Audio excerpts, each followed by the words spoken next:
We're live. My wife just texted me and said, "Are you really doing testing normal right now?" Oh, dude, our camera's like totally in view. Oh man, let me adjust that. Curtis is going to adjust that. Do a little camera work while I intro us. Hey, welcome to Testing Normal. This is episode 15. Clearly, we have not figured things out yet. To answer my wife, yes, we are really doing this. So we'll see how this goes. Today's a special day. It's Star Wars Day. Star Wars Day. May the Force be with you. May the 4th be with you. May the 4th. That's true. Yeah. The 4th. Tomorrow is Revenge of the 5th. Oh, so the Dark 5th. Yeah. That's what happens. Like Love it. The 5th Lords. Also, another cool thing slash like it's in our title, but we're saying goodbye to the studio. Update, guys. We're saying goodbye to the studio, not to the program, not to the podcast. We're switching locations. There's a little bit of clickbait for the three people that love us. Yeah. So. Changing locations, though. We're moving to a different little studio that is not based out of a garage, which this one currently is.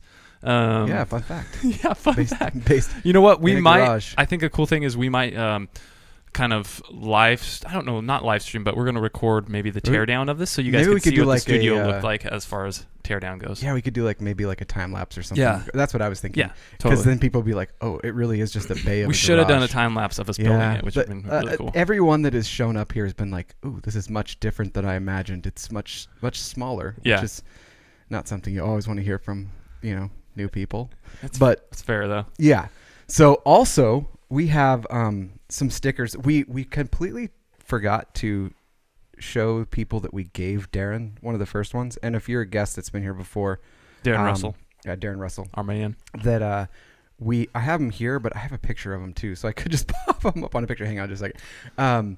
So we do have that, but we have a special one that we give to guests that come here and actually put up with us and survive. And so I'm going to put that picture up first. Yeah, you can show it up. So pretty sick. I survived testing normal, which is fun. Cool and then pull that down so I can pull it so share too much of the magic yet. And then one that we just got in, and it's next to my AirPods, so you can kind of see the size of it. Ready? Yeah, I'm ready. Boom. It looks like this. iHeart testing normal. Kind of like how you guys have seen those iHeart New York. Right. It looks similar to that, so except it's this little sticker form. So if those show up randomly on cars of people that we may know, it's going to be showing up everywhere. Totally wasn't us that put them there without asking. So that's kind of fun. Dude, that's sick, man. Well done. Yeah. Way to make that. So yeah, we're going to be transitioning this next episode. We're not exactly sure if we're going to be shooting it exactly in a week or what's going to happen with that, but we'll keep you up to date. Yeah. Should we tell them what we're going to do? Who we're going to bring on? We'll keep that a little surprise, because we want to make sure we want to solidify that. Yeah. Because it might be a surprise even for the people that. Yeah, that could be. Bring on. Could be. Your mom found us on Facebook.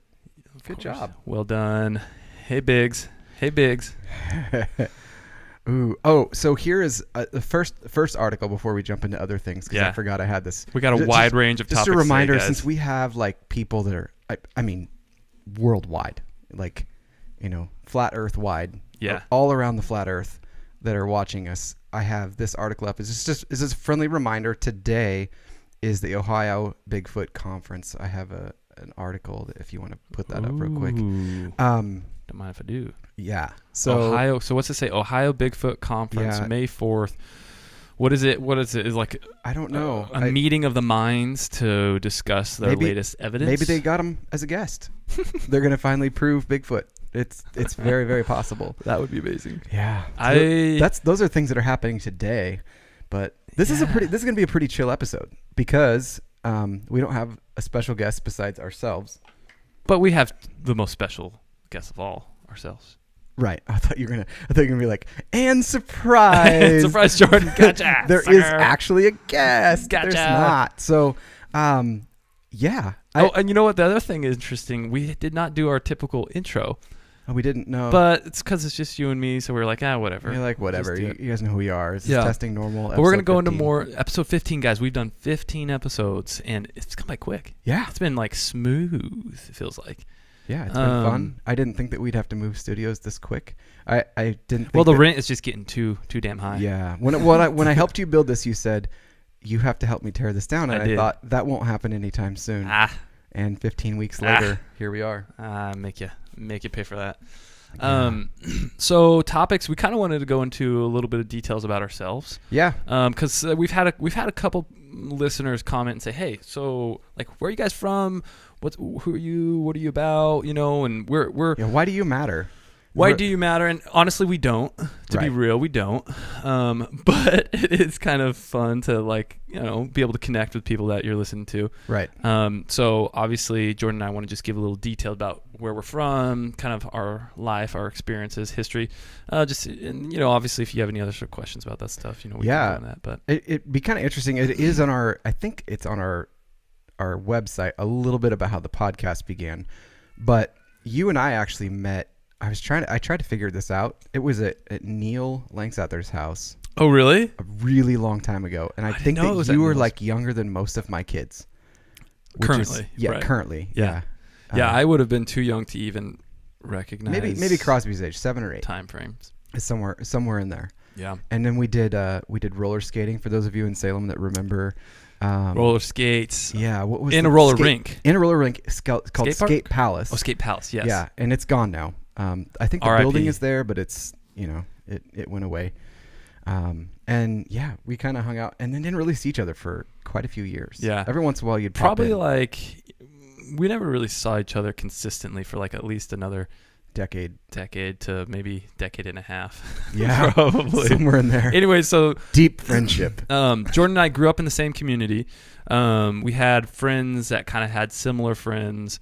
Our parents kind of knew each other as well. We were in the same like home group community or homeschool community in a way. So I was homeschooled till 7th grade. I was homeschooled through high school. Jordan was homeschooled through high school. I was a stereotypical kind of like homeschool kid that did not have very careful, your mom's listening. I did not have a deep social skill set. So like I thought I was very cool. And I quickly realized when I started hanging out with kids around the community, I was not very cool. And I would frequently be like, I would love going to garage sales, and I would buy the most random, just super random stuff. And one time I went to a garage sale. I think that's really cool. Oh, dude, it was such a joy of mine to find something for super cheap. But one time I went to this garage sale, and I found a chain wallet, and you know, like a big wallet with a chain that you can connect onto your belt loop. So I was super stoked. I thought it was the coolest thing in the world. But for some reason, the main thing I wore until I'd say close to high school was sweatpants. Oh, I was hoping you were to say a cape. Oh, I wish. I wish. But so I would wear LARPing. With a sweatpants, I would wear this chain wallet. No. And anywhere I went, I had. How did that not make your sweats fall off?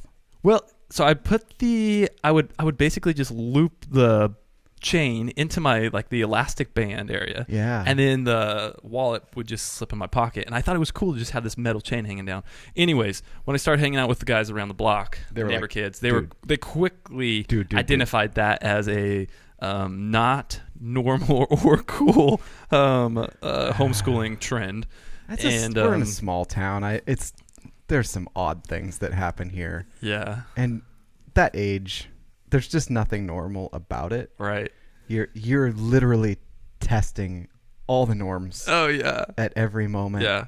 I have multiple kids in that and have gone through that. Yeah. So anyways, I was a goofy kid for sure. But anyways, we hung out a couple times. Jordan and I met in different paths, different areas. But then I went off and moved to Missouri, Motown. And I actually ended up doing nursing school in Missouri, and worked at a trauma hospital for a few years in an ER setting. And then while I was in the ER, I went back to school and went to NP school while I was in the hospital. And then they had kind of like a NP program that allowed me to work in the ER and do a lot of my residency and rotations in that same setting. And then from there, worked in Missouri lived there and worked there for a total of about 9 years. Met my wife there. It seemed like forever, and then all of a sudden you were here. Yeah, lived there for about 9 years, and then moved to Astoria, Oregon. Yeah, and worked at a urgent care hospital in Astoria, Oregon. That's the end of the Oregon Trail, right? End of the Oregon Trail. Lewis and Clark had like a camp there. Is that where you lived? That's where I lived. Yeah, I lived in Lewis and Clark's camp. It was super cool. Cool. How are they? They're kind of grumpy, dude. Okay. Kind of grumps. They're pretty old. But then, also, I don't know if many of our listeners know this, but Astoria is the home of the Goonies.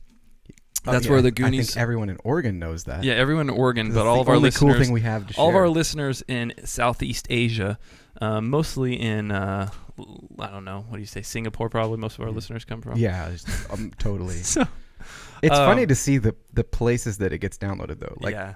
unless people are using a VPN just to weird us out, we do know for sure there's one person in Australia that watches every once in a while. Ozzy. And the Ireland hits, and we get a few hits from China and India. Yeah, I do know one person in India actually. Really? There's not a lot of people in India. There's not a lot in there, so I mean, I don't know. Yeah, I mean, who could it be? We could probably narrow it down. But anywho, lived in Astoria, worked there for a few years, and then decided, nah, it's cool, it's a pretty place, but it's too far away from everything. It takes 2.5 hours to get to the airport. Too salty. It's so salty. That bridge there, the one that goes across to Washington, massive bridge. That scares me. I love it. I enjoy it. Yeah, some people are actually terrified. I mean, I'm scared of it. Bridges. I'll still drive across it. Obviously, as I tell a little bit of my story, I do dangerous things, but that bridge, I get a little uneasy going across it, and it's really long. Like, oh yeah, super long, and it's like, how did they even do this? Long. I drive across it, and I'm thinking, who did this? Who got these things into the ocean? Did someone shut off the ocean for a while? Right. But yeah, so lived there, and dude, I grew up doing a lot of stupid stuff though. Like, as far as like, I probably have some brain damage from the trauma that I do. from the trauma that I had. I used to love skiing and snowboarding and longboarding, and I hit my head more times than I can count from the different injuries that I had on the sport activities. But luckily, I did not die. There was many times where I thought I would or I could have, thinking back about it now. Oh, yeah. Many times. But luckily, it didn't happen. And then, so now I'm back in the area, still working in the hospital world and living it up. That's kind of my super broad, overarching history, I guess you'd say. Got 2.5 kiddos, got another one on the way. Nice. And it's still a whole kid. Living it up. It's just not outside yet. Yeah, that's true. Well, it is. I believe that. there are some that have some debates. Depends about on what state you're in as to what rights that thing has. Right, depends on what state, depending on and how far along that child is, to whether or not they have considered life or not. Dude, was it Montana or was it Ohio? One of the governors recently voted to legal to have abortion once the heart starts beating. Yeah, I saw that recently. They were voting on it. I don't know if it passed or anything like that. I think it passed. Let me look it up. And when I read that, I was like, you know what? I kind of like that. If you could still make people, I know that people are still going to make arguments. Life is life, right? And I'm not necessarily against you in that, but that is a pretty defined moment. Yeah, totally. So yeah, Ohio governor signed into law a bill, and that's it. Isn't that where we just said that I think that's signed into law now, places? In Ohio. Governor Mike DeWine has signed a law into It's 2 times we've talked about Ohio today already. Ohio. Abortion after the baby's heart starts beating, which can be as early as 5 to 6 weeks. Yeah. It's called the Heartbeat Bill. It makes it a 5th-degree felony for a medical professional to perform an abortion after the child's heartbeat has already begun beating. The bill has an exception to save the life of the mother, but there's no exception for rape or incest. And twice his office, so I believe it'll spark. Yeah, so I think that's something that's going. Interesting, super interesting. Yeah, I saw that. I think it was last week. Yeah, that I saw that pop up. Dude, so who are you, Jordan? Who am I? Where have you been, man? Well, kind of go back to where our stories met. I was homeschooled until roughly high school. I ended that early because there isn't really a defined end. Mm-hmm. It was just like I should do something else. You were like, what, 9 or 10? No, I was 17. That's about the time that I met my wife, which is part of my story too. And just started going to community college to get some credits and stuff. That was really interesting. That was really my first like delve into school. Like not that homeschool wasn't school, but a lot of times like I knew it's all a different ball game. I knew my schedule, and my mom she used to be a teacher, and so she would give us our schedule, and if we got it done, then we could go snowboarding. And so I spent most of my days on the hill. And so a lot of people will say like, oh, you don't get a lot of socialization as a homeschooler. I hung out with a lot of different people on the mountain, met ski lifts, operators, and all that. And so that was a cool part of my childhood. I went to college, got a computer science degree. That was fun. Realized I didn't really like programming that much, but that they didn't really offer anything else. I think if I were to go back and rewrite history, I would do information systems or something like that. And work in tech now. I was that's kind of the brushed over version, but in the middle there, I kind of got sick of technology and the world that it was, and did landscaping for about a year with my brother, and then that wasn't really working out. It just wasn't enough for the both of us, and so I decided, I've always wanted to join the military. And if I don't soon, I might regret. So how old were you when you joined the military? I was 26. 26, okay. And I just decided, I need a job, and this would be fun probably. It's something I always wanted to try. And so I did that, and I signed up and got like crazy weird test scores, and they told me I could do what I wanted to, not to like toot my own horn, but I had options. but I toot. Not that I didn't think that it was like, it's like not a brag. It's not a, sorry if anyone's like failed that test, but it's not a really difficult test. Sure. The computer when I went in literally had like 3 buttons on it. Like you don't even have to type, and you just like, it felt like I was. So it's like which one is? This was the military. Which one's a circle and which one's a square? Okay, so it almost was like that. It was like, here's these pieces. What would they look like together? Here's these pieces. What would they look like together? Oh my goodness. If I twist this gear, what does this one way over here do? Gotcha. And like certain questions like that. And then they had some general math questions and stuff like that. The thing that I didn't do super well in the testing on was color blindness, because because you're colorblind. I'm super colorblind, and I wanted to jump out of airplanes because I'm nuts. Doing dangerous things. And they said, not going to be a problem as long as it's like red. Like if red you can tell the difference between like distinct red and distinct green. Which can you?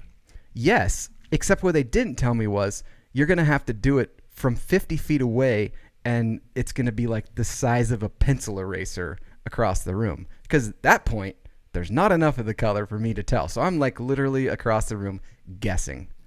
So you're just wait.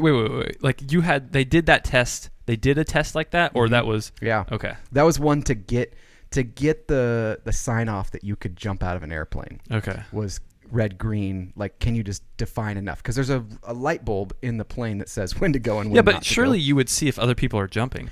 Like if everyone's jumping, then I guess that's the idea. Unless you're the front guy, unless you're the very front, and then everyone else goes with you because they didn't see the light. But the light's really big. But in the test, it was like as big as a screw on this microphone. Like it was, and across the room. So I'm like, red, and they're like, nope. I'm like, okay. Well, I'm no. Next, I said red. I'm like green. Red. Yeah, I. You guessed that they passed that test by one guess. Oh my gosh! And they let me jump out of airplanes. That's insane. Yeah. The other one was, I kind of skipped over this. When I did snowboard, I broke my back. I got a compression fracture for the first time when I was 17. That was wonderful. Did they find that on X-ray or MRI? X-ray originally, and then they had to MRI it. Gotcha. It took a while. But it was like a 40% compression. So that was a good one. At 17. At 17. Oof. I know. So I recovered from that. Obviously, the Army took me. They signed off on me and everything. Went through all of basic and everything, and that was, everyone you ask about basic will say it wasn't that bad. It is that bad, but everyone says it's not that bad because they want to sound tough. It's really a comedy show where you're not allowed to laugh. Yeah, and it hurts a lot. Yeah, like that's the summed up version. As long as you can like do that, it's like living in a reality TV show that you cannot turn off. Yeah. It's just as crazy as everyone makes it sound. And then I jumped out of airplanes, and the fourth time jumping out of an airplane, fourth time visiting Alabama. I mean, who wouldn't want to visit Alabama? Yeah, my parachute, through some weird complex things, lost lift, and I fell like 4 stories and popped my back. Another time. For those who don't know, 4 stories generally means 40 feet. Generally, yeah. Generally. And I'm just guessing. I looked at, as soon as I realized my chute didn't have lift and all the lines were like loose and everything, I looked down and I thought, there's a lot of thoughts you can have in that moment. It takes a long time to get to the ground from that far. Way too long. Did you think, oh, I'm gonna just tuck and roll this when you were falling, or did you think, at that point you've spent 2 weeks before they even let you out of a plane, learning how to fall on the ground. Yeah, like it is the most pain I've ever been in, and the most intensive workouts I've ever been a part of. Like my abs have never hurt worse than doing that. Let's talk about that a little bit more though. When you fell, when you were falling from 40 feet onto the grass, I assume. Yes. Hard. Were you Alabama grass? Were you in that moment? Did you have the mental wherewithal to think, "Oh no, this is a bad situation. Like this is really, really bad." Did you think, "I think I might die," or did you think, "Really?" Oh yeah. Okay. Yeah. Holy shit! You were like, "I think I'm gonna die right now." Oh yeah. Wow. If I'm being really honest, truthful, I did not think I was gonna survive the military. I wasn't in a good place in my life. I thought I was gonna die, and I was super okay with it. Whoa, dude, that's deep. That's heavy. But when you were falling, in that moment specifically, you're like, "Yep, this is it. Game over." That was the first time I'd prayed in a really long time, and I had time to do that and think about a lot of other things. That's how long it took me to get to the ground. Did you feel like time kind of did slow down in that moment? Until I hit the ground, and then it really sped up. It was like whatever time slowed down, got way faster. Do you recall when you fell? Like, did you lose consciousness? No. No. Did you fall like feet first, or did you land on your back? Or yeah, you land on your feet, and you're like, that's why I said, like, they train you to fall. Like, I didn't fall wrong when I hit. It was just way too far for me to absorb. So what does that look like? How do they train you to fall? Like, what is the best way to fall 40 feet? You fall feet and knees together. That's like something. So you touch weeks. them together. Yep, and then their knees are slightly bent, and you keep your eyes on the horizon, and you do not look at the ground to. Because your head would hit it then? Or? No, because what you'll do is you'll react. And when guys react, they put their arms out, and then they dislocate shoulders, blow elbows out, all that kind of stuff. So what you do is you wait for the impact of your feet to be felt for you to react and roll. Are you supposed to roll, I assume, forward? No, you roll sideways. You roll down your side onto like all the soft part of your legs and butt. And all that. And then if you fall hard enough, usually you'll roll over. But it works really, really well. So that method may have actually helped you prevent worse damage. Yeah. You actually probably fell in the best possible way you could. Yeah, I did. And you could have had more damage than what you did. Even. Oh, for sure. Yeah. And I hit my head. It knocked the wind out of me, and I heard my own back. Did pop. Somebody see that? They saw it, and they started yelling at me that I needed to get up because I looked up, and the next plane was coming in. Wait. So there was people dropping? More people dropping in. They're like, "You got to go." And I was like, okay. Bro, my back is broke. So I caught my breath and I stood up, grabbed the chute, shoved it in a bag, and ran half a mile to the ambulance. What? Oh my gosh. That's insane. And life has not been the same ever since. And now you are living life broken. Yeah, you fast forward like 6 months from that moment, and I had seen about 8 doctors and finally saw one, and he said, dude, you're not going to work. You're not going to walk if you do this for 4 more years. Did they want to do surgery? No, there wasn't anything they could do. The doctor told me the only thing he'd ever seen done was if they go in, but it's only done with osteoporosis patients where they go in with a balloon and they puff it up and they fill it. Yeah, they backfill it. But he said with bones that are young and not soft and malleable, his fear would be that they would blow out and sever your spinal cord. So what is that currently is the diagnosis for your back injury now? Live with it. No. What is like the actual diagnosis? Do you have fractures of C or like T? Yeah, so T12, T10 and T12. T10 is a 20% compression. T12 is a 40% compression. So now they have actually like some phenomenal.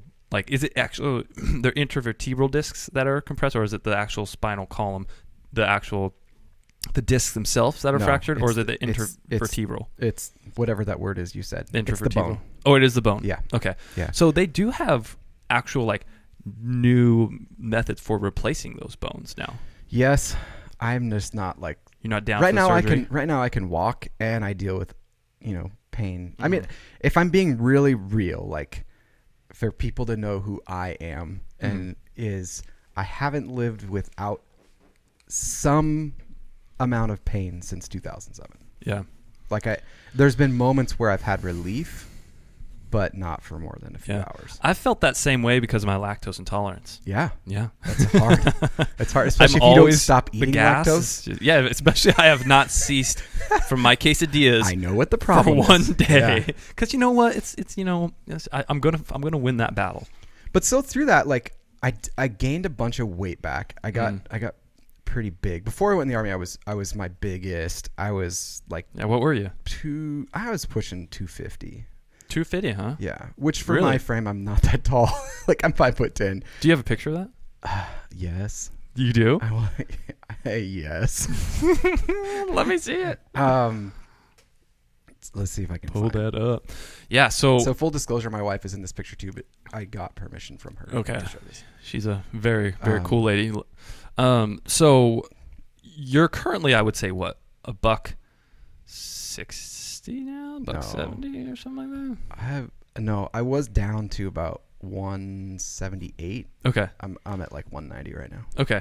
So, but I put on a lot more muscle. Yeah. Like that was after I started lifting. But let's see. You got that ready for me pulled up? Yep. Okay, let's see. So that is me. This is Jordan. When is this? 2000 what? I don't know. When my brother got married. So my wife did tell me, you have to tell them I was 8 months pregnant. So that would have been with our first son. So this would have been So she's two people right there. 14 plus years ago. Yeah, she's got a baby. And she also said she gained 80 pounds during that pregnancy, and she learned her lesson the hard way. Oh, dude, I can't even fathom. Eat just taco time. I think is what she said. Although is taco time still around? I don't know. Because, Taco Bell, I remember some seeing people some are still times. carrying it if we want to be, like, completely technical. But to be fair, Jordan, you are larger than her at that point, and you do not have a child in your tummy. You don't know that. Don't judge me. So, dude, that's a crazy photo, though, man. Wow, you have cut a ton. Yeah, I did that a couple times. After the military, obviously, when I was, like, kind of, like, not super mobile and still healing a lot more, and I still am. I still have to reduce things that I do, like tearing down studios. I just know I'm going to pay for it. Later. Yeah. But yeah, I've gone through. I'm kind of a crazy person now with food and fitness and you're biohacking pretty rigorous with your diet.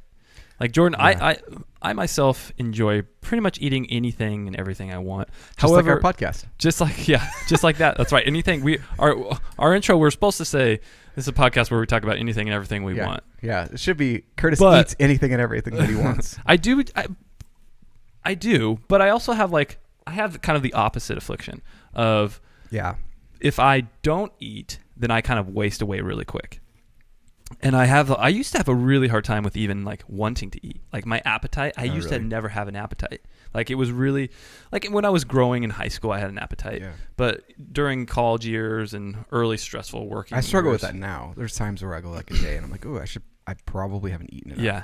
Yeah. And it's not because I'm trying to cut weight or anything. I think it's your diet, right? Yeah. A lot of it is I intermittent fast most days, 6 days a week. And your intermittent fasting is usually 16 hours? 16 to 21 hours. Yeah. Somewhere in there. Which is which is not people talk about intermittent fasting and usually they're talking about 12 hour or 12 14 or 14 or something like that. 8, yeah. Something like that. But it's helped my back, and that's where the first time ever in my life I've been motivated. Weight loss has helped your back. Weight loss has, but also the things that I cut out. Like when I cut gluten, it helped a ton. When I cut sugar, it helped a ton. Well, they've shown a lot of the chronic diseases and a lot of the problems that people face is associated with inflammatory conditions. Right. And so our diet is associated with increasing inflammation. So when I did that, it helped a ton. Because now I have arthritis from my tailbone to my neck. And it's just all caused by everything being out of whack. Yeah. So that's getting into health and stuff was cool. And that's kind of what you and I feed off of each other, is you love the tech side of things, which is what I do for a living. And I'm fascinated by the health stuff because it helps me. I'm always wanting to learn more, and it's fun to bounce things off you, argue with you, all that kind of stuff. And it's fun that the angles that we've been able to complement go over and complement each other. And so that's been That's been really good. Dude. So yes. That's our histories a little bit, if anybody was curious about those things. Yeah. I got some pretty interesting things that I've been like super captivated by lately. So do I.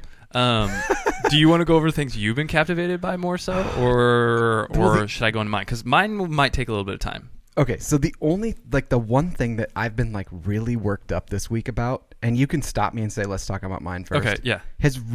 So Endgame came out this next week, and I'm not going to spoil it for anyone, although I'll post a link. This dude, oh my gosh, he planned, for a year. What? Random guy on Instagram spoiled Infinity War for him. Like got on his Instagram because he hashtagged something and said, I'm going to go. And a random guy commented and told him everything about Infinity War. And so he was like, dude, not cool. Oh my gosh. But instead, he befriended him on Instagram and they direct messaged for a year as buddies. And when Endgame came out, he's like, dude, you going to go see Endgame? He goes, I can't until after the weekend. He goes, oh, cool.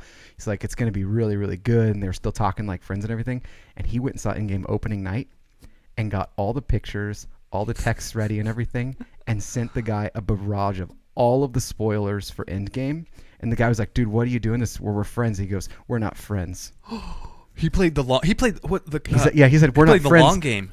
I was so pissed that you spoiled a random stranger's experience with a movie that I was waiting years for, and now I ruined it for you, and they've never talked again. What? That was a long game, dude. So we're not going to spoil Endgame for anyone. Wait, what's that movie? Is it Count of Monte Cristo? Is that the one where he like plays the long haul game to get back at the guy that basically screws him over? I don't know. Oh, this is so silly. Yeah. I have to remember that. So yeah, anyway, that is like the Endgame came out. So the thing that's been like irritating me, that was a really long intro, is a friend of mine, Bill. He's sent quite a few articles that we've talked about and stuff. Hey, Bill. And we need to get him on here. Like, yeah. Can you just tell Bill right now? Bill, you would want to talk to him. I want to talk to you, man. Yeah. I want to know what you know. Toy photography. He got mistaken for the prime minister of New Zealand. New Zealand, like, which is a female. No, yeah, that would make the story even better. Super oh my gosh! So he sent me this article about someone ranting about Fat Thor. Ooh, okay. So that is a little bit of a spoiler. Game, that is. But Thor is essentially fat because he went. Warning! Spoiler alert, guys! Warning! Spoiler alert! He went through a little bit. Turn it off right now if you don't want to hear this. A little bit of stress, right? Yeah.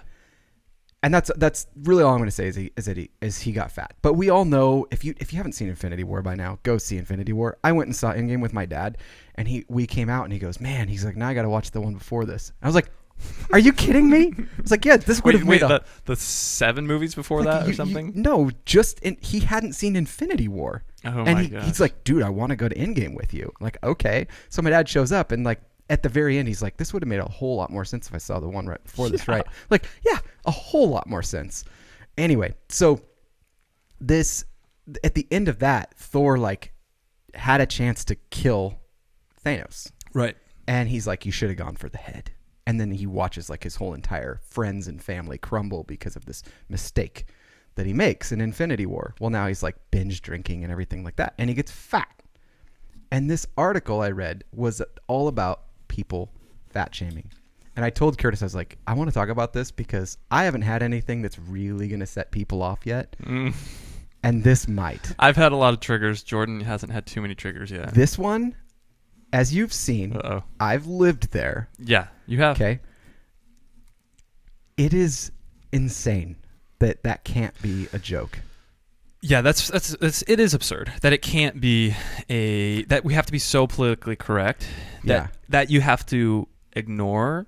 Well, the end of this article, they were actually saying like, I'm a fat person and I'm waiting for people to not have it be the joke in a movie and let there be like heroes can be fat. So I mean, yeah, they can. They can. It doesn't mean that they shouldn't be. Right. Well, and that's the truth. Like there is kind of a social trend that's going for here's where I'm at on that subject. Yeah. I am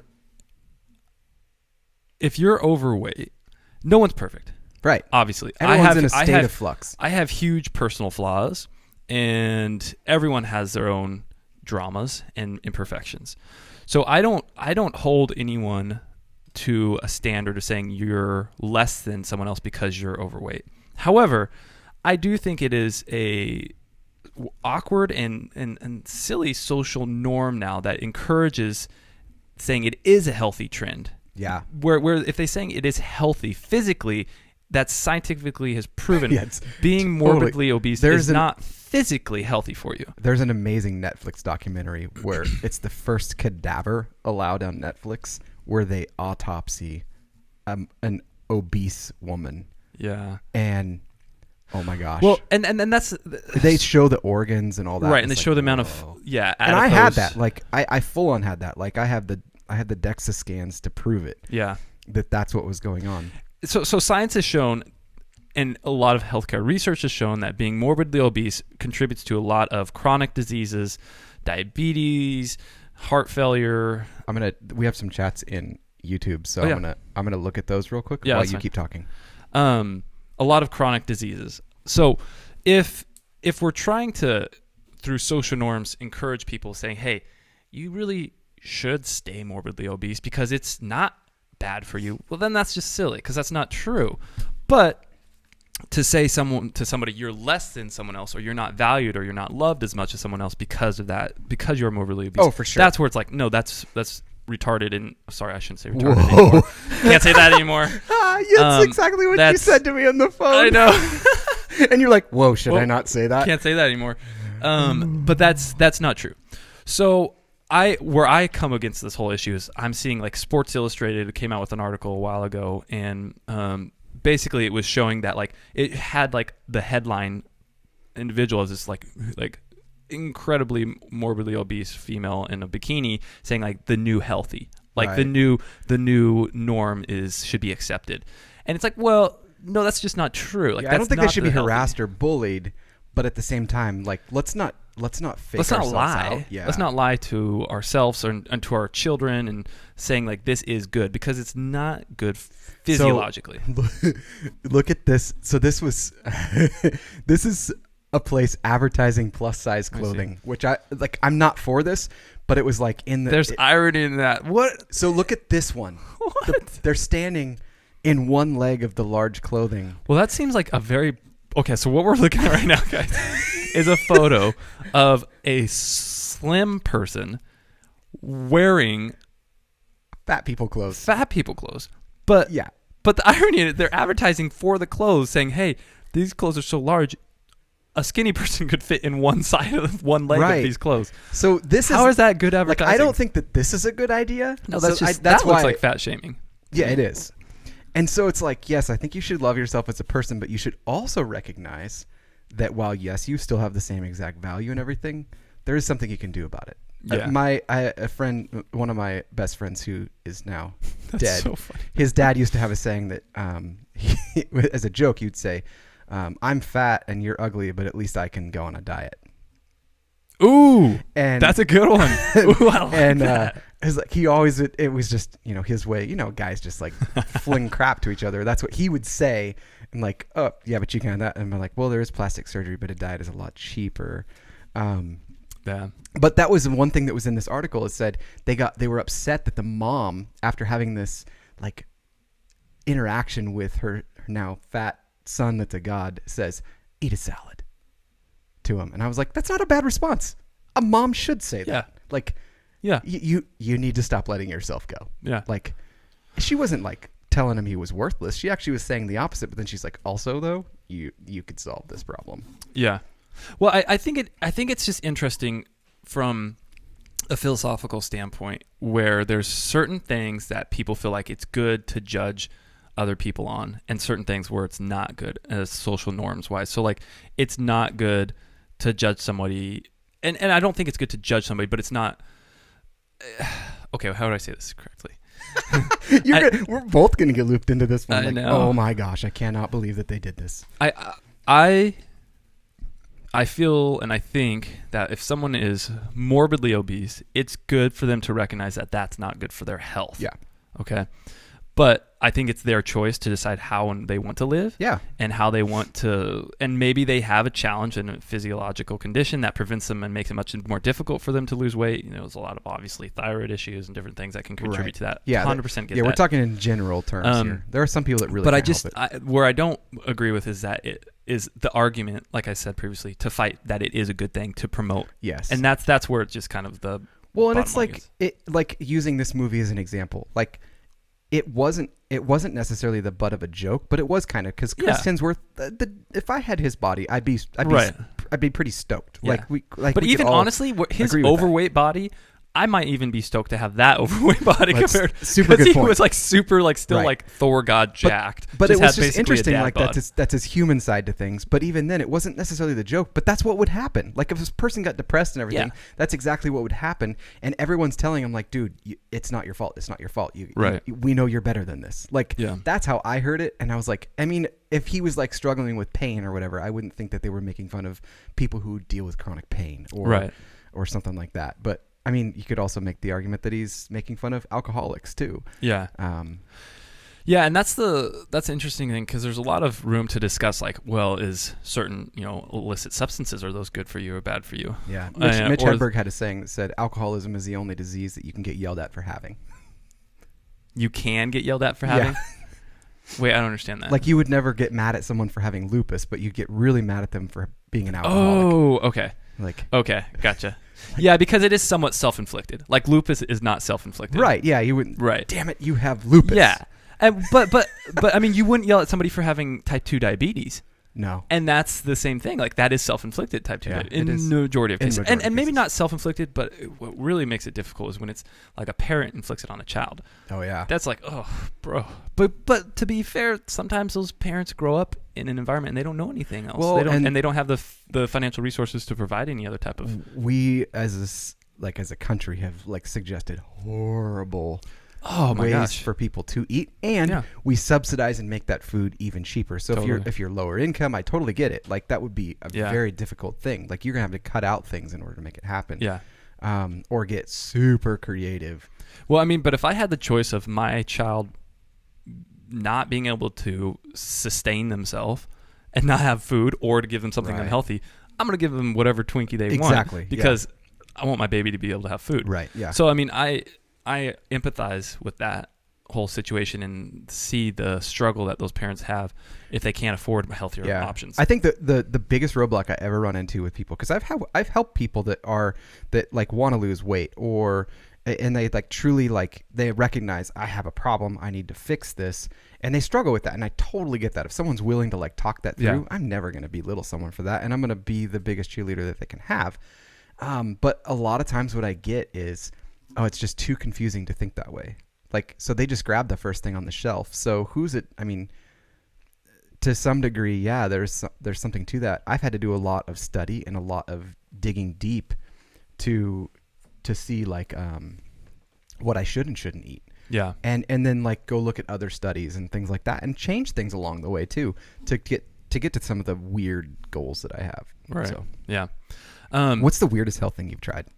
Ooh, the weirdest health thing I've tried. That's a good question. That we can talk about. Man, honestly, I don't know if I've tried that many weird things. I guess it's relative, right? Like what somebody would consider weird. I thought that I gave myself. Yeah, what are your? And I'll think. So I thought that I like actually was going to like lose part of my skin inside one time because I was doing cold therapy. And I froze my side solid as a rock. What? Yeah, I thought I was like, oh no, what have I done? What? Like, and it was. I mean, I could tap my side, and it sounded like the arm of this chair, like wood. Yeah. Yeah. It was. I was freaky. Yeah, I was like, oh, what could happen? And I'm like immediately like Googling like what could happen if the flesh is dying, and am I gonna die? Like, I don't think I've done anything super crazy myself as far as health trends. I think I've done like intermittent fasting, and I've done. I cut out dairy for like 7 years one time. Oh yeah. Because I was lactose intolerant, but now I'm no longer, because there's Apparently, and I don't know if this is true. I haven't done enough research, but I heard this. Challenge that. I heard this. I heard about this when I was in college because I developed lactose intolerance. My wife and I, when we would be in the car, frequently when we weren't super comfortable with each other yet, we would be driving, and every now and then there'd be some really bad odor. You couldn't even hear it, just a really bad odor, and one of us would awkwardly roll down our window, and neither of us. I think you shared this on like episode 1. Did I? Neither of us would accept the fact that one of us just totally busted. And then once it clears up, we roll the window back up. I don't understand the risk taking in that. Like if you really were afraid of the smell or no, we didn't want to acknowledge, like it was awkward to say, "Oh, are you farting?" Like that was you're the only other person in the car. Like, I know. Obviously, it was just young and dumb. But anyways, I cut out, and my wife did too. We cut out dairy for like 7 years, and then I think that our natural enzymes, the lactase enzymes, basically just started. I don't know. They reset. And we were able to break down lactose again. I cut cheese for a really long time. Mm-hmm. Like I eat butter, but I don't eat because it doesn't have a lot of the. It has lactose. It does, lactose, but not as much. It's not as much, and I usually get like grass-fed cow butter. Mm-hmm. Like versus chicken-fed. Grass-fed butter is a little weird because you don't feed butter, but the cows were grass-fed. It's non-conflict butter. I've had people that are really lactose intolerant eat that butter and they're fine, but regular. Yeah, regular butter they have issues with. Dude, speaking about the different ways our body has grown and developed. Yes. Is this your article or are you? Yeah. On can else? I see that pen? Yeah. Here, I'll swap you out. Here. Okay. Dude, I've been on a big kick lately. Oh, great. Have you heard of Graham Hancock? Yeah. So Graham Hancock is a researcher / author / What did he? Kind of a philosopher. He's written several studies. He's big on ancient civilizations. Yes. Big on ancient now civilizations. I'm remembering. It's all coming back to me now. And there was digging deep in the ground. That guy. Yeah. Right. Mm-hmm. Okay. And there was in around the early 2000s, in Russia, they started doing research in this cave called the Denisovans caves. And some people pronounce it differently. Some say the Denisovans or the Dennis Ovens or whatever. I like that one best. Dennis Ovens, come and get it. Get a plate, $7.99. Sounds like he's a baker. As much as you can fill. Anyways, so they started doing research and they found these really, really old drawings and really old artifacts and human remains. So they found like a finger bone, they found a couple different tooths. Yeah. And they did some carbon dating on these tests, and they were way back. And they were like hundreds of thousands of years old. Yeah. And like 130, wasn't it? Well, some of them were even older. Okay. So they I'm going to pull up this article here. They did this research and they found that they did DNA analysis on these bones. Yeah. And they found that these are not the same species as current Homo sapiens. Oh. And they're not the same species even of like Neanderthals. So they found basically a whole new aliens. They're aliens. Human, but they did have bipedal aliens. They did have a certain amount of genetic correlation with us, but they did not have a significant amount. So basically, don't most like mammals have quite a bit in common? Dude, that's an interesting thing. Get this. Chimpanzees, this is such a cool. Chimpanzees have more genetic correlation with humans than chimpanzees have with gorillas. Whoa. What? Think about that. We're closer related to chimpanzees and chimpanzees are related to gorillas. Yeah. Which is a trippy thought, which is really cool. Yeah. Anyways, so we're all made of the same stardust, people. Oh, that's right. Carl Sagan, right? Is that what it is? I don't know. I think it was Carl Sagan. I just know that's what happened. So what's amazing about this, though, is they found stone tools, they found all these different artifacts, and they think that some of these were related even back to 300,000 years ago, some of these things. They were in this cave system for a long, long, long, long time. Right. And what's amazing about it, and what's kind of mind-trippy, is in this... Do you have the article up? Yeah, you can pull it up, yeah. What's really cool about it is that they found certain artifacts that they have no idea how they had the technology hundreds of thousands of years ago to create these artifacts. Wow. So actually, let me pull up a different article. Okay. the artifacts, which are really, really, really kind of seem simple. They're like different bracelets and amulets and rings. Okay, you can pull up the article now. So like here's one. It's a kind of like a green stone. Can you zoom in on that? Or maybe not. Let's see if you can see that. Yeah. So what's amazing about this, in the center here, you see this little circle that they used. Like and a bracelet? It was like a bracelet, yep. And they put like some type of, they suspected like an amulet in the middle of this little circle that they drilled in the middle of the bracelet. This actually came from an old infomercial, and what it was supposed to do was to help blood flow in the wrist. What's really, really cool about this with magnets is they looked at this fragment of a bracelet, okay? Yeah. And then they took a special instrument microscope and they looked at the circle. That even looks like it's under a microscope. And they found that the people that created this bracelet had to have had a high-speed rotational drill that had minimal fluctuation, and that it was applied. Yeah, exactly. That basically they have no idea. We have not had this type of technology to create the type of circles they did, because they basically can see, we're looking at this microscope, zoomed in version of this bracelet where they're seeing the actual drill-like formations in the middle of this ring. This bracelet looks a lot like the Stargate stuff. Yeah, SG-1, baby. But what's amazing about it is they have no idea how they could have had the technology to have basically a drill bit at high speed precision that had no fluctuations to it, drill through such a strong material. Right. So they're like these people from hundreds of thousands of years ago that people thought, well, it was just Neanderthals that had no technology. Basically, they're proving like, no. We have to rethink what technology was back hundreds of thousands of years ago. And this is kind of like a bolstering for, there's a lot of theories going on right now that maybe there was a highly advanced, technologically advanced society hundreds of thousands of years ago that was either wiped out through a significant catastrophe or through, a plague or whatever it was. But are we kind of resetting? Like, is there a technology in society hundreds of thousands of years old that we aren't aware of? Which is really cool. Because is Graham, was he the same one who he's done some studies on, like, the Amazon? And he has done some studies. So they found some DNA in some digs there from some skeletons that weren't from the people that were from the Amazon. They were from people from Ethiopia or Papua New Guinea. They were from over there. So that's, but it was like predated to when they thought that they could have come across on the land. Yes. Bridge. Well, so that actually ties in a little bit to this Denisovan species. Okay. They call it a Denisovan species.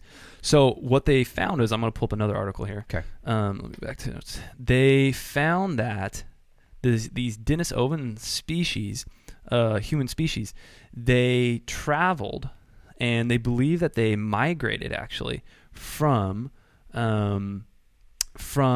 this Siberian area, went through like Tibetan region, and then down into Southeast Asia, and they found a highest population of people that share most of the DNA with these Denisovans are in Papua New Guinea, and in Australia. So maybe the same people, and then they went over to the Amazon. Right. There was a land bridge that they thought maybe at some time that connected. I mean, hundreds of thousands of years ago. Well, they had said that what I had heard or read or something, I don't remember, is that they said they came across on boats, and not archaeologists, but is it archaeologists?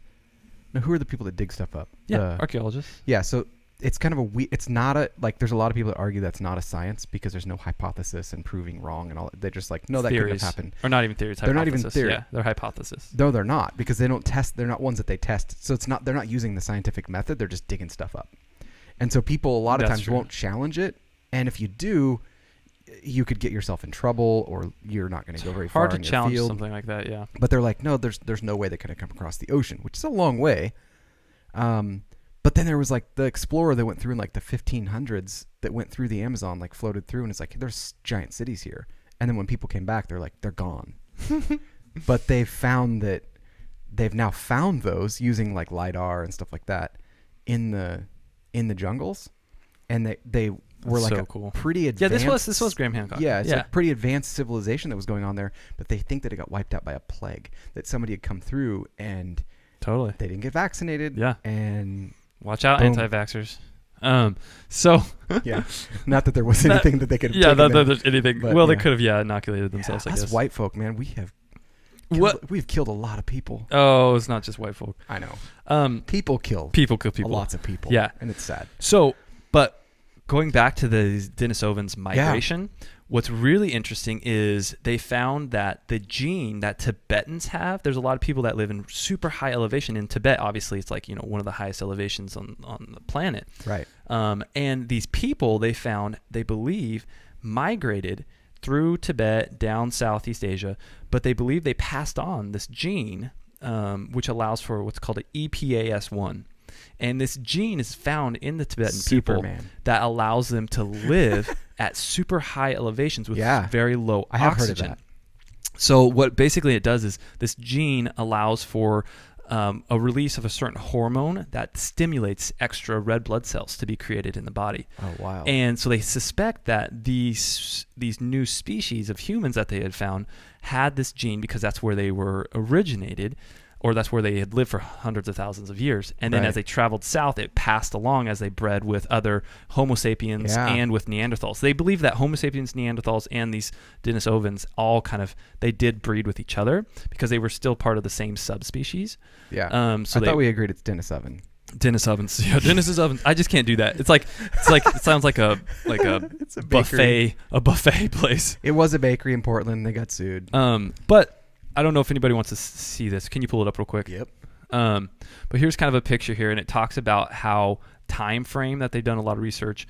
Wow. And this time frame shows that they believe research has been showing that the original kind of subspecies was called the Homo heidelbergensis. And they believe that kind of started in Africa, around 500 to 400,000 years ago, and then it branches off into two branches. Which is crazy because archaeologists and stuff have routinely held to that we weren't around that long ago. Right. Well, and especially a lot of religious people have held on to that belief. Yes, but even the Earth is only 6,000 years old or something. Right. Silly. Yeah. But anyways, this cool map basically shows where the different branches of species, human subspecies, have come from. And so, like, if you look, you see these different skulls, and you see that they're made. The one on the top left has a really big nose. Yeah. They made someone that looks rather normal. But you can tell, like, looking at these skulls, there has to be a different genetic.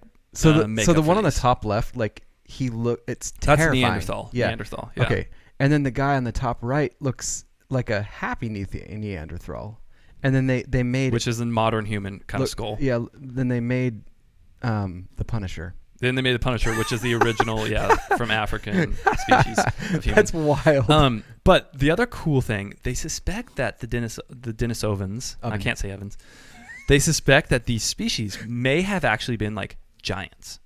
Ooh, I like that. In the cave, they've found a couple different teeth. And when they first found the teeth, I'm going to pull up a picture of these. You can pull this up now. When they first found these teeth, they suspected that they were like bear teeth. That one on the right looks like candy corn to me. It's enormous. Now again, I'm colorblind. So we're looking at two right now. We're looking at two different molars. The one on the left is a human molar, and the one on the right is the Denisovan molar. And the one on the right is probably 2 to 3 times larger than the human molar. And they've been able to get enough DNA, mitochondrial DNA actually, to say this is correlation. This is a Denisovan molar. So the mitochondrial bacteria was still alive, or it was like. I don't know if it was alive, but they found enough of the structure to be able to say like this has enough correlation to say this is that same DNA. I've heard, and maybe you can correct me if you know or not, that like mitochondria, they're like a bacteria doesn't really ever die. Like that's passed along from like you get all your mitochondria from your mom. Right. I think it's more like yeast, right? Okay. Like yeah. Like it does die. It definitely creates itself, but it actually doesn't have a death. Like a lot of cells have the individual cell could die. A death turnoff, but they die because everything else dies. Yeah, I know that. Yeah, I guess I kind of think I always thought about it more like yeast. Right, it's got to recreate because obviously you're going to need more. It is able to continue to replicate. But it's replicating from like the same batch, which is just kind of kooky, which is cool and crazy. But all that to be said, these could be a whole new species of humans that were giants living in old old. Yeah. A new discovery. It's a new discovery to us of ancient Homo sapien type species that lived in northern, and I may be saying it might be not Homo sapiens. Yeah. I might be saying that incorrectly. That lived in Asia, that were giants. Right. That moved south and kind of passed their DNA, but eventually did not have enough of their own species to continue to proliferate. Right. And then eventually, basically, it ended up with our current human species that we have now that was able to succeed because whatever evolutionary advantages they had, whether it was mental, whether it was environmental, something allowed which we for could be our heading current. into again. Yeah. But it is interesting that Neanderthals, we have a lot of evidence showing and a lot of DNA and bone marrow and bone evidence showing that those were an actual different species of humans. It's crazy to think like those are not around anymore. It is. But if the world's been around that long. But some humans do show that they have 5 to 6% Neanderthal in them. Did you know that? No. Yeah, some studies have shown that not some studies, like if you do DNA sequencing on individuals, right, there is 5 to 6% of Neanderthal in some individuals. I could see that. I mean, we'll post a link to that. I mean, if you think about it, I mean, like we all are kind of made of the same matter. So at some point, if humans bred with, or not humans, but if our normal current species bred with Neanderthals, modern humans, then of course there would be some DNA that would pass down. Yeah. But I wonder if it's modern humans so hunted Neanderthals or did Denisovans. Ooh. Like, isn't that an interesting thought? Because you're not like me, I'm gonna hunt you. Well, or we're gonna fight. We're gonna battle. Say like there's like 200 species a day that are going extinct or something. I heard that. Where did I hear that? Did you watch that video? I watched that. That's where I heard it this morning. Yeah, we'll post. We can't play it because we'll probably get in trouble. But we'll post a video of this TED Talk. I got interested in it because one of my sons. I have 4 sons. I never really said that when we were talking about it. But one of my sons got diagnosed with autism and some other stuff. And so it's always interesting to see people and kids that are succeeding at things that are doing that because it's not really talked about. And it's super interesting. You and I were talking about the way over here. It's just cool to see into the minds of those people. And there's one thing that she said in the beginning is like, everyone thinks that we're not normal, but we think that none of you are normal. Yeah. And I was like, but just all these facts she has on climate change. That. She's like, I can't leave you with hope. Hope will come when we have action. I was like, oh my god. Which is good too. Yeah. I love that too.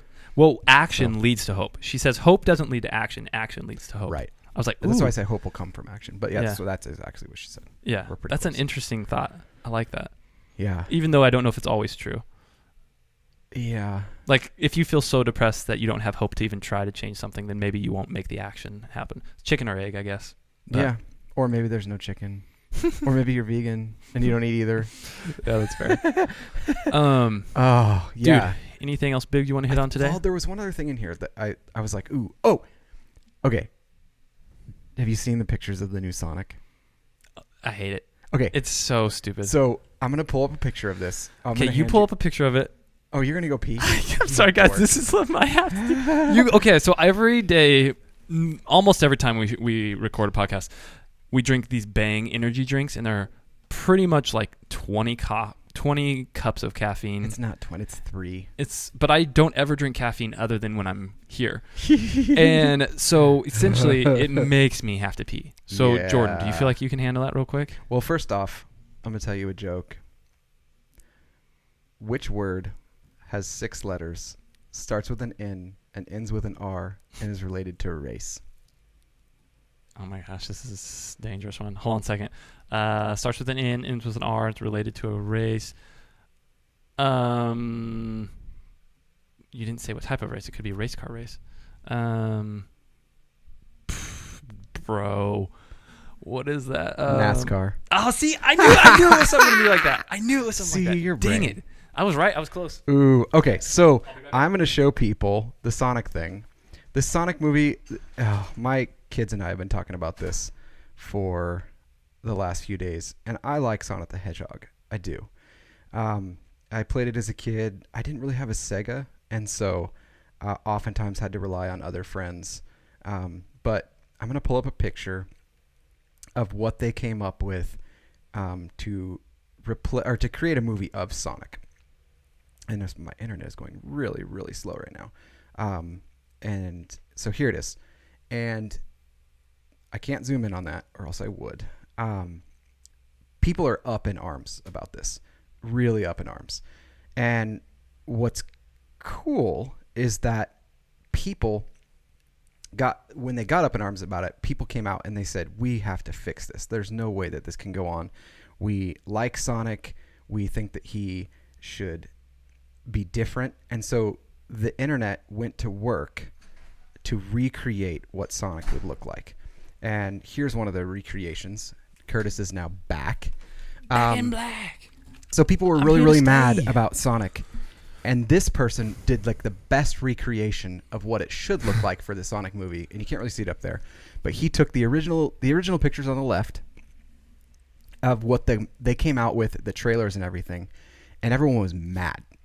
They're like, no, you can't ruin Sonic. And there's this Sonic kid, if you want to look him up on YouTube, hilarious. Loves Sonic, but just screams at the camera the whole time. And dude, this is, the one on the right is way better. So the one on the right is legit. So get this. I think it was yesterday or the day before, the guy who is like producing it, directing it, or whatever, came out and said, we hear you. We agree. Our effects team is going to go to work and make something like that instead, because they're listening to the uproar of people on Reddit and all over the place with these memes saying, no, this is a joke. So they're actually going to go back and redo the special effects for the movie. Millions. Yeah. Oh my gosh. Yeah, it looks, basically they tried to dumb down Sonic to make him look they tried to make him like a person. It's like Sonic's, first off, he's a hedgehog, not a person. But some of the close-up pictures are awful. I don't even know what that's from. Like, what is it? Let me see it. May the fourth be with you. It's like a guy being Princess Leia. I'm putting this up on put the that screen. up. This is just total accident. Let me zoom picture, that in. guys. Let me zoom it in. It's the most attractive Han Solo ever. Like, you can't really zoom that because it's Reddit. You can't zoom it in. And then the creepiest Leia on the right, as if you were to switch. That is really funny. Like, so it's a girl playing Han Solo, and then a guy playing Princess Leia. I would say she looks way better than Harrison Ford. Yeah. Especially now. I mean, he's aged so well, funny. But may he rest in peace. Maybe, who knows? R.I.P. Okay, so so Sonic is gonna get remade. Sonic is super lame right now. Yeah. Super lame. Look. Okay, and then the other thing, our new challenge, guys. Yeah. I wanted to talk about that real quick. We are in the process of nailing down our new challenge, and we've talked about this so many stinking times. I know, but basically, this is where we want to talk about it right now in front of you guys and see what you guys' thoughts are. Life has happened, dude. We are going to go on a challenge, basically a phone challenge. Is what it's going to be, and we're thinking and talking, and we're basically going to do.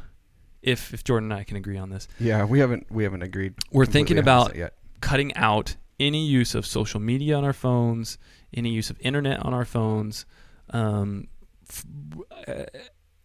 we will still be able to use like our email, especially for work, text and calls. So basically email, text and calls. We're deciding whether or not we should or shouldn't cut out like listening to things. But I think it's okay. I think Jordan and I are kind of in a place where like I don't think it's going to overwhelm us to have like if we want to listen to music with our phones, or if we want to listen to like radio or podcasts or something like that. So I think like the challenge basically is it's eliminating all social media that we'd be using for this challenge period. It'd be eliminating kind of zoning out on online or zoning out on YouTube or and or games on our phones. And seeing how that affects us throughout, whether we do it for a month, whether we do it for a couple weeks. It's not going to be a month. We've learned from our last challenge that a month challenge is really, really hard, really long. It's a lot longer than you think about it in the moment. Yeah. And the last time we did a challenge, it was for 31-day challenge, and that's just miserable. That last day was longer than the 30. Yeah, it's miserable. So yeah, we're thinking about doing basically a phone challenge, which eliminates games, social media, YouTube, internet, and just basically would be phones, calls, texts, and audio. Right. So that's our challenge. We're in the place of about initiating, and we're going to talk about that, and then maybe the next time we come on, we'll solidify it. But I'm pretty sure that's where we're heading right now. Yeah. Right, Jordan? How do you feel about that? Yeah. We both have mixed feelings about it. Don't put me on the spot. We're both like, okay. I think it's good for us. And I think it'd be good for anybody out there that wants to do the challenge with us too. Yeah. Just to kind of see what that looks like. And for some people it'd be like, this is a breeze. I never use my phone for that crap. But other people would be like, man, this is like tearing a part of my soul away. Which maybe that is a good thing. Yeah, and I don't think it's a bad thing. To realize like how connected how much we need it. Or use it even if we don't need it. Oh. Okay, there's a couple things I want to show you real quick. I think that's good, and I'm not ignoring that. I think that's fine. There's just still parts of it that stress me out a little bit. If I'm just being completely off. Okay, so couple facts. Today, May 4th, 20 years ago, is when Smash Mouth came out with All Star. Really? Yeah. That'll make you feel old for a second. And then, did you hear about this plane that crashed into the water? I did. Super crazy. So super cool. I'm not going to pull it up. I don't really want to talk about it. That wasn't like my intent. But my intent was to say my wife was going to send it to me last night because she'll send me interesting articles from time to time. In her stupor, instead, early this morning, she texted it to my sister who was getting on a plane. Oh, no. Wait, which one? Jules. That's so funny. She's like, oh, sorry. Cruel. I know. That's like, cruel. That was not meant for you. Oh, gosh, no. What have I done? And then also, there's a couple things I found super duper interesting. I'm going to show you this picture.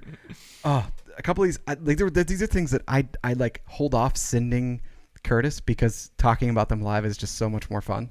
You can show this picture. Okay. Samuel R. Caldwell.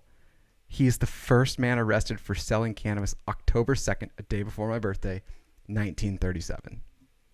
Does he look like a guy? Oh, gosh. That looks so sad. That looks so sad. He's like, guys. He just looks like a sweet old farmer. It's just a plant. Yeah. And then he's arrested. Like 1937. 1937. Wow. That's crazy. Yeah. He just looks like a nice old dude that's just trying to chill. I wonder if he's still in there. Interesting. Probably not. Yeah. Okay, pull that down, and then I have one other picture. So you're gonna find this. You're gonna be like, what? Unless you saw it, because we look at some of the same articles. But this doctor, Dr. Moody, you can pull it up now, shows a giant bruise on the side and hip of his patient Ann Hodges after she was struck by a meteorite. She is the only confirmed person in history to have been hit by a meteorite in 1954. Look at that. Whoa. That is way bigger than I was expecting. Isn't that wild? She got hit by a meteorite and told the story about it. That's pretty cool. I know. I almost would if all it ended up being was a bruise. Well, yeah, we think, but that could have.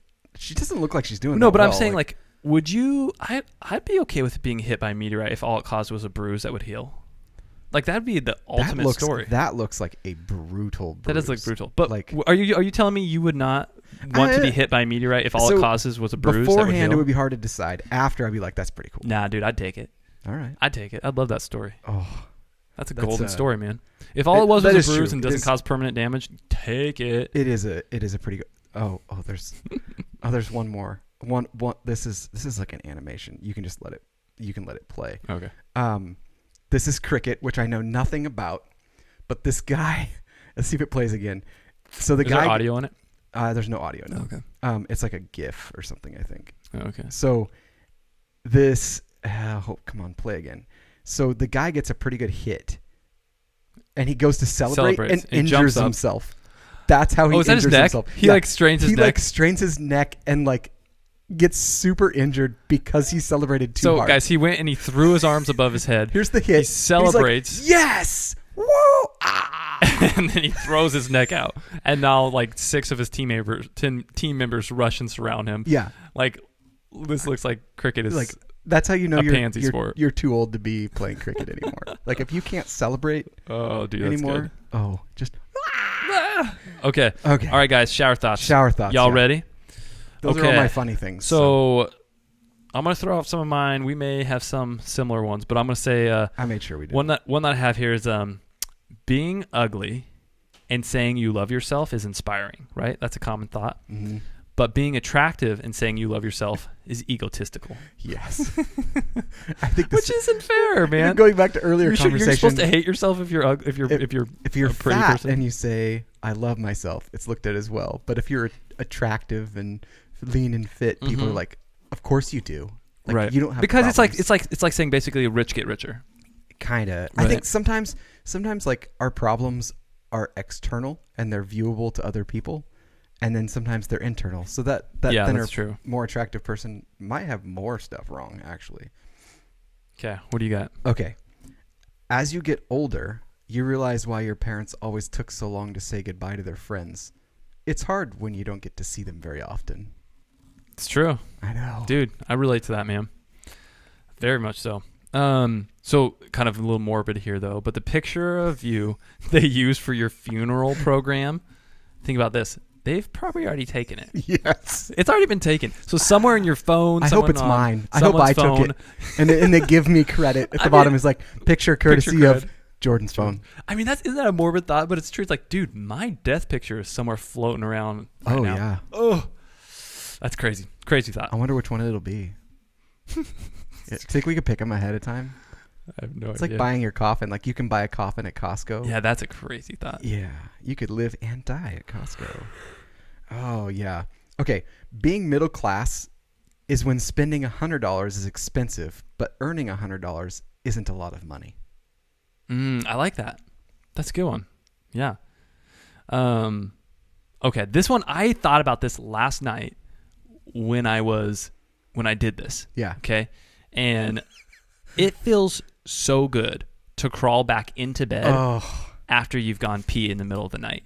Or in the morning. That happened to me last night too, and I almost put that one in. It's so cozy. Cozy, and you're like, my mind is at peace now. Yeah. I can go unconscious now. I had something very pressing just a moment ago. And the amount of discomfort and displeasure it is to get awful. out of bed is equally reciprocated in the amount of joy you have when you crawl back into your comfy bed. And you're like, after you've just totally emptied your bladder. For as long as I just was. Also, rarely, it's an interesting thought too. It's such a rare occurrence to go poop in the middle of the night. Oh no! Isn't that an interesting thing? I'm saying like I would disagree with that. Oh really? Oh yeah. I don't know if plenty of middle of the night. Oh no, they're way annoying. You've had middle of the night poops. Oh my gosh! Unless I was sick. I don't think I've ever had a middle of the night poop. You have to be like conscious. You got to like that's a decision. You're pushing physical. It's a lot of physical activity. Like, your blood starts pumping. Mm-hmm, yeah. So you poop frequently in the middle of the night. Yeah. Oh my gosh! Who poops in the middle of the night? Jordan does. Yeah. I don't know anybody else that poops in the middle of the night. It's not comfortable to get back into bed after that. You're like, I'm up. Wait. Do you sit down to pee? Because I can't imagine. In the night? Yeah. No. No, wait, you do it in the day? No. You just asked about it in the night. You clarified that, so you sit down to pee in the day. That's hilarious. Not generally. No. I have to be really sick. I just can't imagine being in this situation. So you're laying down in bed, and in the middle of the night, you're like, oh, you wake up. I think I need to go poop. Oh, dude, yes. What? Yeah. Oh, man. I don't, unless I have diarrhea. It's awful. Or something like I don't like it. Like, I try to really make weird, it not Jordan. work that way. That's really weird, dude. Okay, yours. Do you get Okay. Microscopes showed us how great we are, and telescopes showed us how tiny we are. So true. Dude, I got to be honest. For a few hours thinking about that black hole when it happened, I didn't have like I wouldn't like qualified as like a panic attack, but it was like, dude, I'm way smaller than I ever thought. Yeah, like, scope. This is like insane. The scope of our insignificance. Yeah, and that's not the only one. Relative size. That's going on everywhere out there. Right. And that wasn't even the biggest one. No, not even close. Like, right. Yeah. It also makes you wonder, like, what is the necessity of all that random stuff out there? Infinite amount of it. I bet if it went away, we'd be screwed. I don't know. Why? Well, we could just have our solar system and be totally fine. Well, there's so many things that we don't know that affect us. True. I mean, But isn't that an interesting thought? Like, what if we just have our solar system? Well, for a long time, that's all we thought we had. Well, they thought the stars were in our solar system, maybe, I guess. No, they just like. But I mean, isn't that an interesting thing? Like, I think we would be able to. There'd be no difference. I don't think. I bet there would. I mean, I'm sure there could be. I bet there's something to the fact that the universe is still expanding that keeps us held together. Yeah, probably. I don't know. We know nothing. Like, we have no way of pure proving. speculation. It's like, no way of, it's like even going on a basic science. I was reading an article conversation on that fact yesterday, and I'm like, I can't even talk about this because I do not understand even the first few words. Yeah. And it was like measuring these gravitational pulls that are happening between, black matter, black whatever, and it's like dark energy. Dude, I don't know. Like, good job, guys. You measured it. Like, so you backed it up. Congrats. My other shower thought is, it's interesting thinking about how, as far as like technology has come and how precise like AutoCAD is and all these, really like impressive designs that AI and technology is able to create and allow us to make. It's interesting that the concept of handmade is considered to be a higher quality. That's true. It's like super frequently, true. like people advertise it. It's handmade. Like, yeah. Well, your hands are not I think very it's precise. because we're like really in a culture now that's like this real energy went into this, and so there's soul. There's more value to that, and I think there's actually I call it, like, when I look through like biohacking and diet and all that kind of stuff, there's a ton of things that we just can't explain, and they literally just call it woo woo, like, because they don't know what it is. They're like, this works better. We have no scientific explanation why, except that this giant group of people it's worked for. Right. And it's like, well, what did it? Like, is it some sort of weird energy? Maybe. We don't know. We can't measure it yet. Which we have to like step back and go, there's a ton of things that we couldn't measure for a long time. Right, that that's true. Killed us or made us better. Like, anyway. That's true. Okay. People say that being that one sperm out of more than 1 billion to reach and fertilize the egg is a pretty rare and near impossible, but literally everybody in the world has done it. That's true. That's true. That's a crazy thought. It'd be interesting to do the math and figure out the people that failed. What do you mean? Or the potential billions. The potential people that failed at that race. Well, yeah, billions. We're all gold medalists. Right? Wait. Oh, well, yeah. In the race of the sperms. Right. I hope that's never a real race. Okay. Oh, man. Okay, here's another one since you're still scrolling. I'm trying to find this one about there needs to be a dysfunction. way. Oh, yeah. I texted it to you. Oh, you did? There needs to be a way to let the internet know that you bought that toilet and no longer need to see them on every website you go to anymore. It is pretty funny. I get advertised lots of things that I'm like, I have that. Like, yeah. Not only do I have that, I've had that for like 2 years. Yeah. Like, I don't need another one. Dude, that's so true. So my last one is erectile dysfunction, which is so relevant to a lot of people out there these days. Sorry. Erectile dysfunction is like a boss battle that isn't too hard, but still difficult to beat. Think about that, guys. I'll let that soak in. Let that one soak in. You might have to rewind that to think about that. Just a little bit. That shower thought, but it's pretty funny once you get it. Yeah. I didn't have the guts to read it. I just sent it to you instead. Boom. Speaking of this challenge, since I want to kind of leave a little bit of a buffer between that joke and the end of our video so that YouTube doesn't get mad at us,